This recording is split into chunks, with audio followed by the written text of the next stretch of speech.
And now, The Table Sets Itself. Written and illustrated by Ben Clanton. Izzy and her friends, dish, fork, knife, spoon, cup, and napkin had waited for what feels like a bajillion years to set the table themselves. So when Mom finally asked Izzy to help for the first time, they all set to it straight away. Dish, front and center, please. Cup, you go here. Woo-hoo! Wee-woo-wee-wee.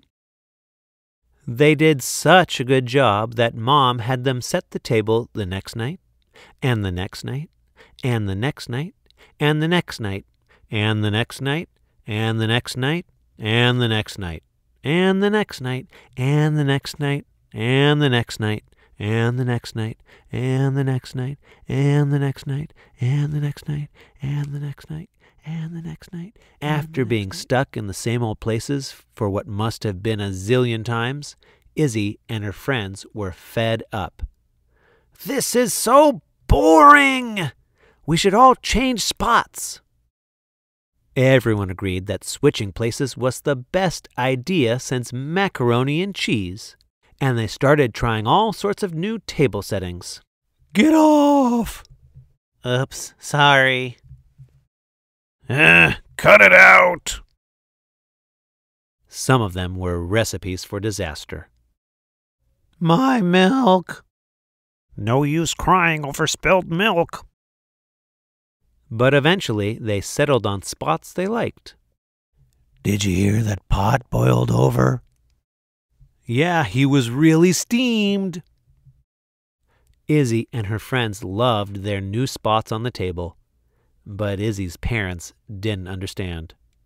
"Little girls sit in chairs," said Dad. "Back to your proper spot now," said Mom. Everyone went back to their old places. Nobody was happy, but Dish and Spoon were especially sour. They really liked being next to each other, dishing out the latest scoop. So Dish ran away with Spoon. The next day at breakfast, Dish and Spoon still hadn't returned. No other plate or spoon would do, and Izzy was getting hungry.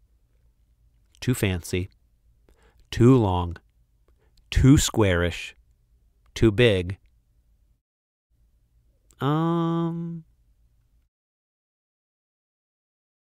They looked everywhere for Dish and Spoon. They asked everyone if they had seen Dish and Spoon, even the scary monster in Izzy's closet. "Nice to eat you!" Where in the universe were Dish and Spoon?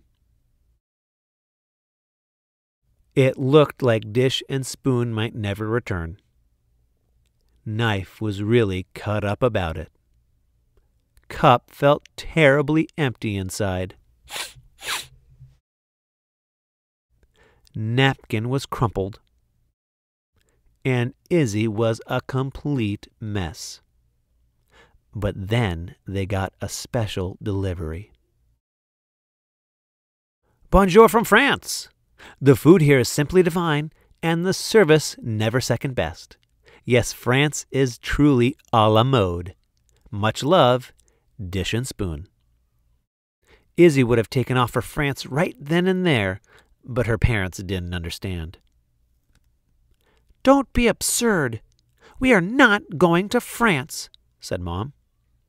"Very funny, Izzy," said Dad. "And did the cow jump over the moon?" Not knowing what else to do, Izzy, knife, fork, cup, and napkin waited. They waited, and waited, and checked the mail, and waited some more, and got really bored. "This is dull," and checked the mail. After a whole entire week of waiting and mail checking, Cup came in full of good news. More mail had come. Knife spread the letters out on the table for everyone to see. "Find China in China. Also, we met quite the pair. They call themselves Chopsticks. Much love, Dish and Spoon. Airline food stinks. Sure wish we had some of Dad's famous macaroni and cheese just now. Much love, Dish and Spoon. Greece was great, although Dish didn't like the tradition of throwing plates on the floor while people dance. Much love, Spoon. All the mail from Dish and Spoon gave Izzy an idea. She would send them a letter, and also some homemade macaroni and cheese. Say something about me. Me too. Me 3. After some more waiting and lots more mail checking, they got a note back from Spoon. We're coming home. We miss you too. Also, Dish is broke. Much love, Spoon. P.S. Thanks for the macaroni and cheese. Dish and Spoon came back to the table just in time for dinner. Bonjour. Woohoo! Yay! Hooray! The macaroni and cheese was delicious, and everything was set right again. Yippee! But then there was a knock, 2 actually, on the door. Ni hao! Dish and Spoon said we can come visit. Hope you don't mind if we stick around for a while.